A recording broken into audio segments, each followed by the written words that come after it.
The marathon, 42 kilometers and 195 meters, is the wrong distance.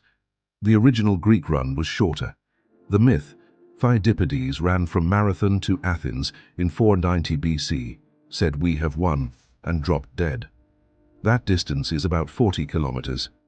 The extra 2 kilometers comes from the 1908 London Olympics.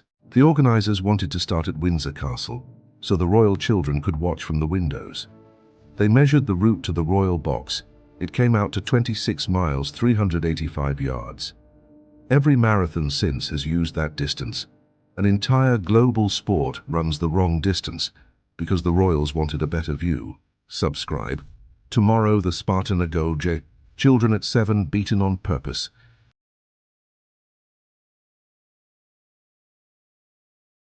Spartan boys were taken from their families at age 7. State mandated, no opt-out. The training program was called the Agoge. They were beaten regularly, underfed, trained to steal food. If caught stealing, beaten more, not for stealing, but for being caught. They slept on reed beds they cut themselves from the river, 1 cloak per year regardless of weather. Child mortality was high. Those who survived joined the army at 20 and weren't allowed to live with their wives until 30. Sparta produced the most disciplined infantry in Greece. It also slowly imploded. By the 2nd century BC, it could no longer field an army. A society built on raising indestructible children eventually ran out of children to raise. Follow. Tomorrow, the Olympics were performed entirely naked.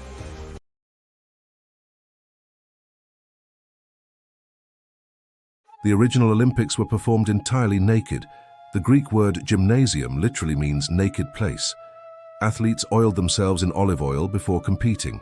Afterwards, the mix of oil, sweat, and dust was scraped off with a curved metal tool called a strigil and sold to fans as athletic cologne. The official origin. In 720 BC, a runner named Orsippus of Megara lost his loincloth mid-race. He won. Everyone went naked after that. The cynical version.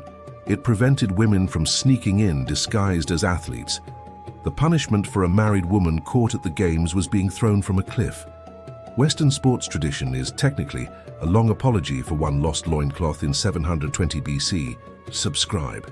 Tomorrow. Pythagoras died because he wouldn't cross a bean field.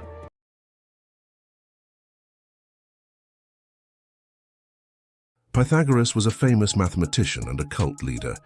He was killed because he refused to run through a bean field.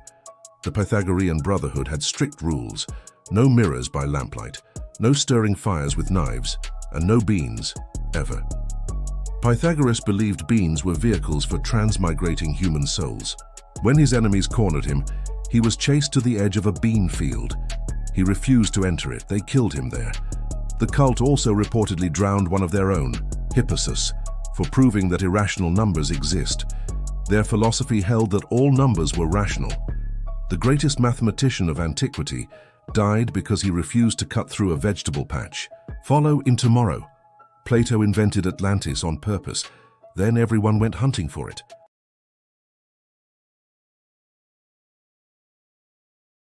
Atlantis appears in 2 ancient texts, both written by Plato. He made it up. Around 360 BC in the dialogues Timaeus and Critias, Plato describes a perfect island nation that grew arrogant. It was destroyed by the gods in a single day and night. It was a teaching parable about hubris. His own student Aristotle dismissed Atlantis as invented within Plato's lifetime. The story has exactly one source. For the next 2,400 years, people have been searching for it anyway. Off Spain, Greece, Bolivia, even Antarctica. The pseudoscience industry around Atlantis generates millions of dollars a year.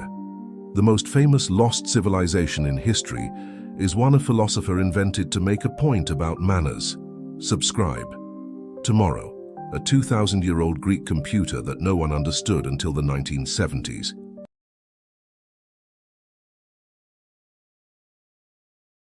In 1901, sponge divers off the Greek island of Antikythera pulled up a corroded bronze object.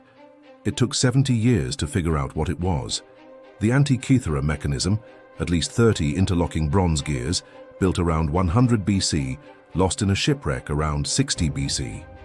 It predicts the positions of the sun and moon, solar and lunar eclipses, and the Olympic cycle. Turn the crank, get the sky for any date. It is, by general consensus, the world's first known analog computer, by over 1,500 years. No comparable device exists in the historical record until the astronomical clocks of medieval Europe in the 14th century. Whoever built it left no manual, no copies, no description in any surviving text. The technology disappears the moment this single device sinks. Humans built a computer 2,000 years ago. We then collectively forgot how, and didn't try again for 1,500 years. Follow tomorrow. A philosopher told Alexander the Great to move out of his sunlight.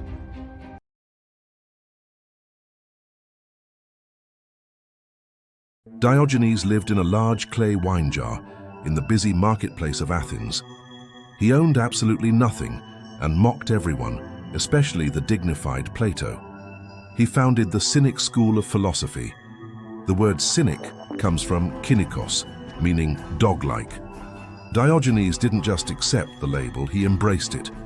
He famously walked through the city with a lit lamp in broad daylight, claiming he was simply looking for an honest man. Even Alexander the Great visited him. Standing before the philosopher's barrel, the king said, "Ask any favor you wish, and I will grant it." Diogenes, squinting in the sun, replied, "Move, you are blocking my sunlight." Alexander later remarked, "If I were not Alexander, I would be Diogenes." He lived in a barrel and defied the most powerful man alive. 2,000 years later, his legacy of radical freedom remains immortal. Subscribe for more history. Next Monday, how Athenian democracy excluded 80% of its own population.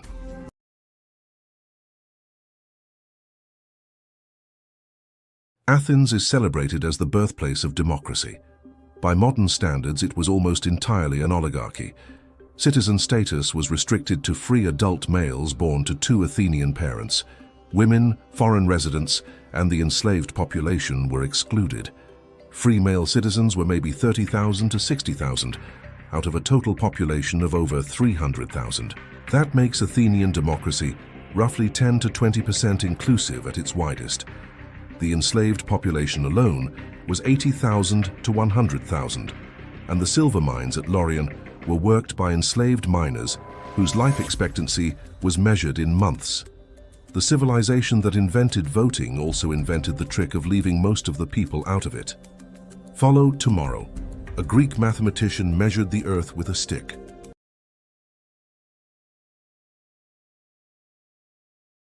In 240 BC, the chief librarian at the Library of Alexandria measured the earth with a stick. He was off by only 2%.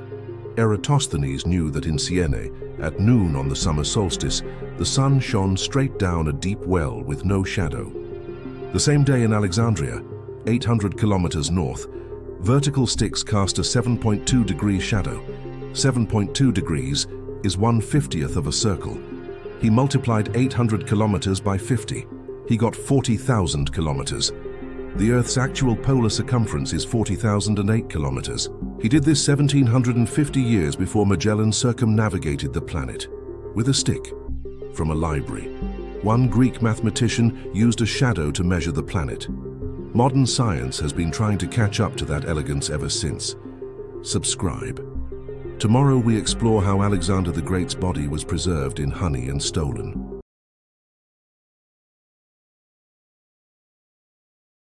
Alexander the Great died at 32.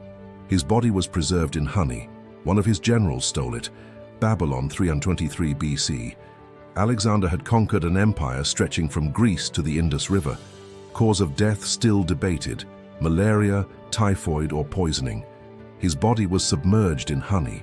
The funeral cortege was heading to Macedonia. Ptolemy intercepted the procession and brought the body to Egypt instead. He used it to legitimize his claim to the throne. Roman emperors made pilgrimages for the next 600 years. Augustus saw it. Caligula stole the breastplate, then the tomb vanished. He's still down there, in the honey.